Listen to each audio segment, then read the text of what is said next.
अस्सलाम वालेकुम। I hope कि आप सब ठीक ठाक है, खैरियत से हैं। तो ये थी हमारी फ़र्स्ट आउटिंग आफ्टर लॉकडाउन। ये उस टाइम की ये वीडियो है जब हम पहली दफ़ा निकले थे लॉकडाउन के बाद। तो आप देख सकते हैं कि पार्क बहुत ख़ाली ही था बिल्कुल। और इस वीडियो में होममेड जिंगर बर्गर की रेसिपी भी शेयर करने वाली हूँ। So keep watching.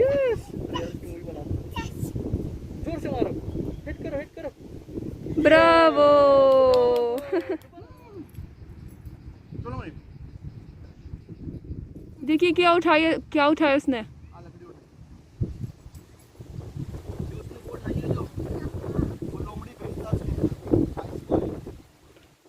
कचरा फेंक दो यार मरियम.